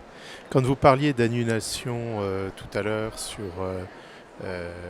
demander sur la base de l'erreur, sur la base du dol, il y a un point qu'il ne faut jamais oublier. C'est que si on revient 2 ans, 3 ans après, quelle est la solvabilité de la personne à qui on demande cette annulation? C'est-à-dire que c'est pas le tout d'avoir l'annulation, il faut se faire rembourser aussi. Et donc c'est là où je pense qu'il faut insister sur le fait que les protections juridiques qui sont données éventuellement au cas de fraude, de dol, pour les juristes, les vices du consentement et autres, il reste un problème de fond qui est quand même la solvabilité de la contrepartie. Et c'est pour ça que je pense qu'il faut réinsister sur la nécessité de faire son travail en amont plutôt que d'aller se faire protéger par le droit. Même s'il faut garder cette possibilité-là quand même. Alors je suis entièrement d'accord avec vous. Effectivement, faire l'action, on pourra sortir gagnant à la fin, mais encore faut-il pouvoir effectivement récupérer la somme qui a été engagée. C'est pour ça que généralement, la plupart des annulations qui arrivent, les demandes d'annulation qui arrivent en justice, c'est lorsqu'il y a eu un intermédiaire. Lorsque au milieu vous avez un marchand, on va essayer de rattraper, en tout cas de récupérer ce que l'on peut d'argent ou d'engager la responsabilité via l'intermédiaire plus que par le vendeur premier. Donc c'est vrai que, et je vous rejoins entièrement, il vaut mieux réfléchir en amont que se poser la question a posteriori. Et même, j'ai envie de dire, alors un petit peu moins peut-être ces dernières années, mais les problèmes que l'on voit fleurir en jurisprudence sont quand même des cas où véritablement c'est des choses qui étaient difficilement détectables en amont. Et c'est des choses qui surviennent après. Mais effectivement, c'est toujours la même question, c'est trouver les fonds pour récupérer l'argent qu'on a investi. Et ça, je suis bien d'accord et vous avez raison de réattirer l'attention du public et le nôtre sur ce point. Alors moi, j'avais une question, surtout une première interpellation sur ce que vous avez mentionné sur le droit de succession et surtout le droit qui permet aux acheteurs d'être un peu protégés.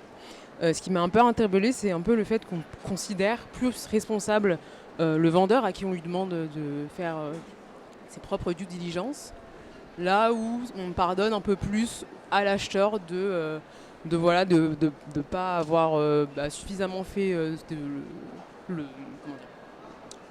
pas avoir été assez vigilant quand il a voulu acheter une œuvre. C'est un peu ça qui m'a un peu perturbée dans la première partie. Et deuxième question, c'est plus, en fait, quels sont les outils aujourd'hui qui permettent de faire un suivi de la valeur de sa collection? Est-ce qu'il y en existe aujourd'hui et si oui, quels sont-ils? Merci pour les questions. En fait, je pense que notre intention n'était probablement pas d'indiquer que la responsabilité des due diligence était davantage du côté des vendeurs ou des acheteurs. C'est simplement de mettre en évidence l'utilité des due diligence des deux côtés, qu'on soit acheteur ou vendeur. Hein. C'était juste ce point-là que en tout cas, j'ai essayé de mettre en avant. Les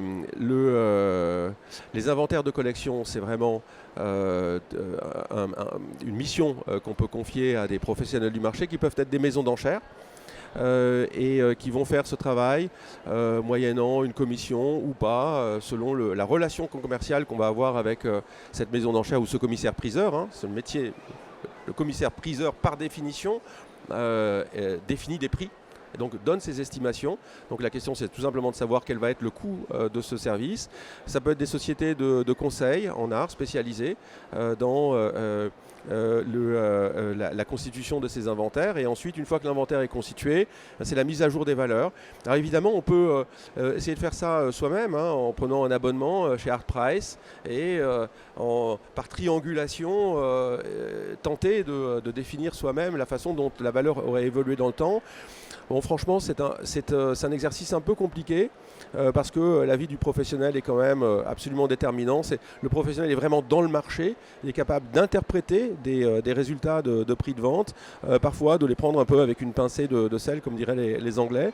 Et donc, clairement, de notre point de vue, c'est un travail qui mérite d'être fait par des professionnels, nous-mêmes en tout cas, au sein de Société Générale Banque Privée, travaillons avec des cabinets de conseil indépendants, donc indépendants au sens de indépendants des maisons d'enchères et des marchands d'art, et puis indépendants aussi, et des maisons d'enchères elles-mêmes. Pardon. C'est comme ça que nous travaillons.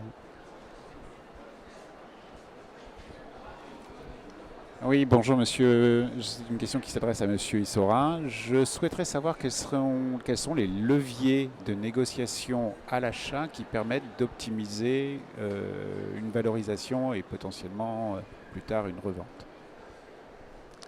Merci pour la question. En fait, aujourd'hui, vous avez deux types de leviers.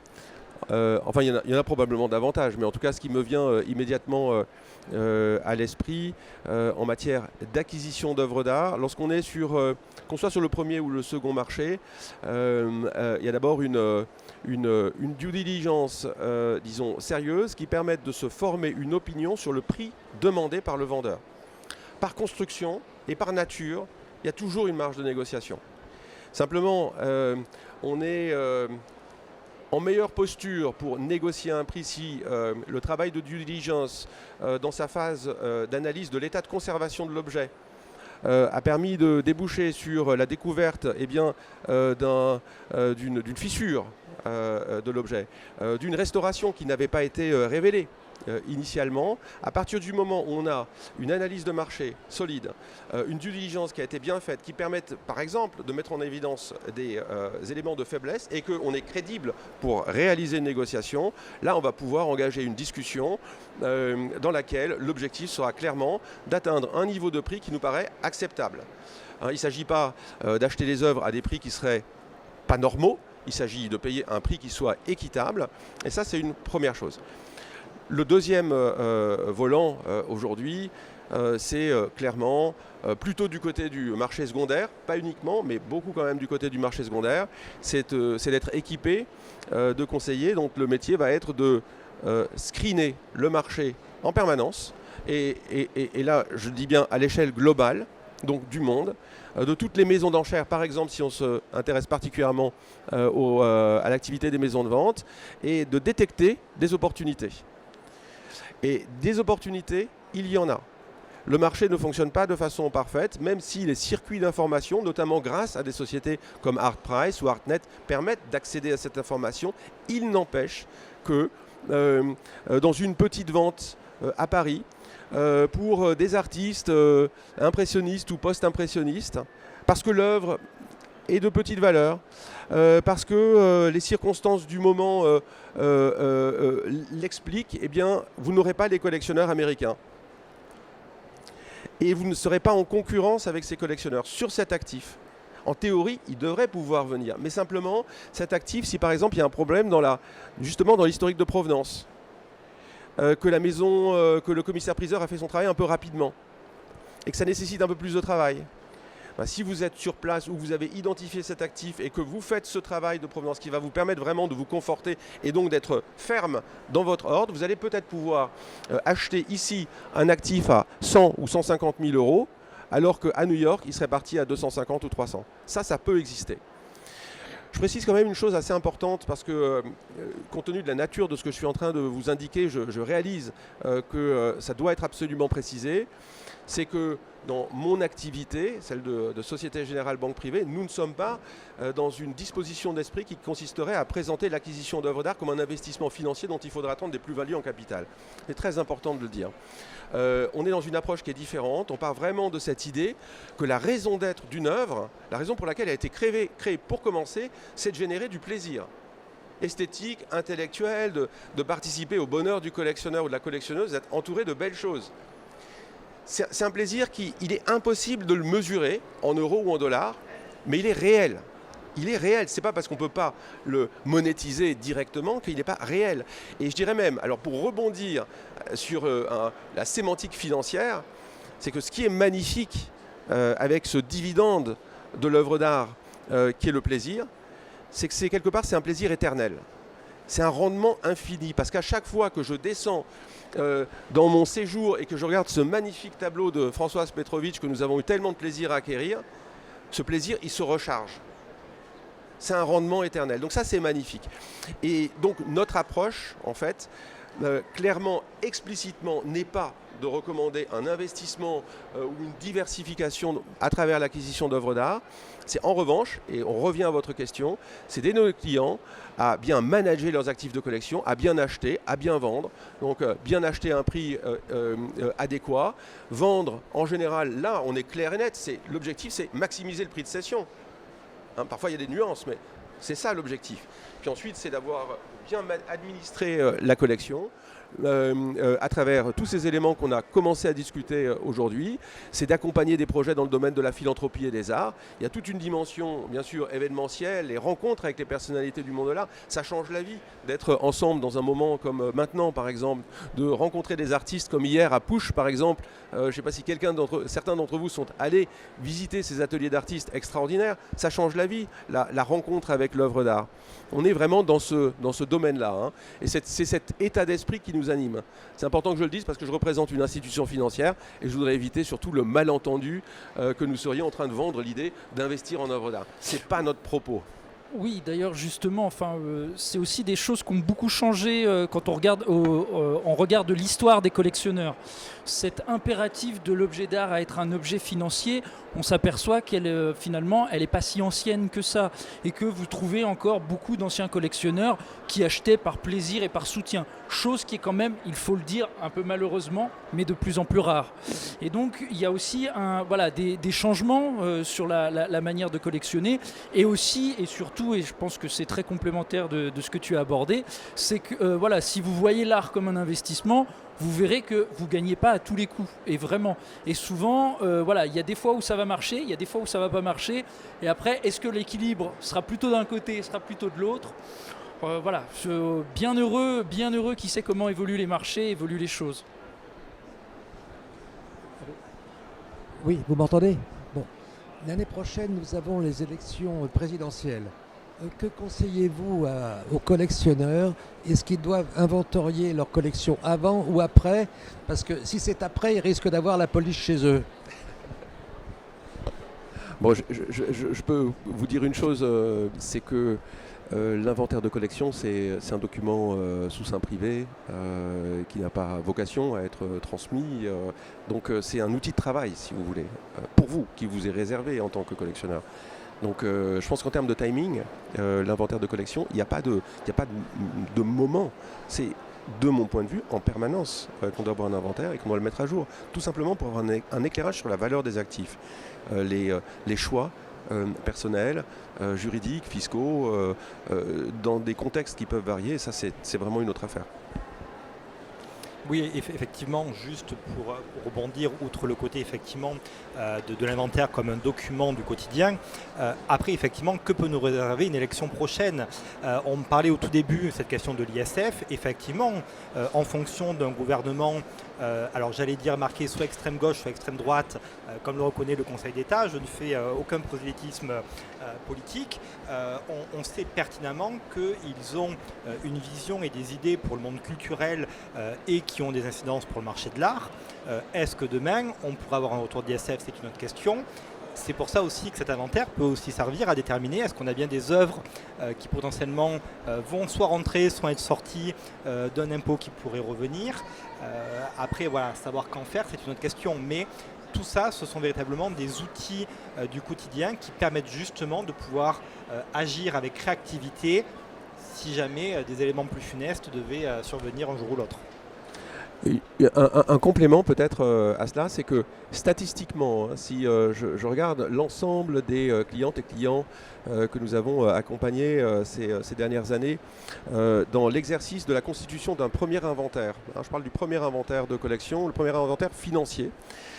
En fait, ce qui est curieux, c'est que dans la grande majorité des cas, la valeur estimée donnée par des professionnels du marché est souvent sensiblement inférieure à ce qui était imaginé par nos collectionneurs. Et donc, en d'autres termes, ça a tendance quand même souvent à réduire le risque si on regarde les choses sous l'angle fiscal. Donc, cet inventaire, c'est un moment c'est un reality check. C'est le moment où on se confronte à la réalité. C'est important, de notre point de vue, de le faire et de le faire au service d'une stratégie qui sera définie en fonction d'autres paramètres qui peuvent varier selon le temps et les circonstances du moment.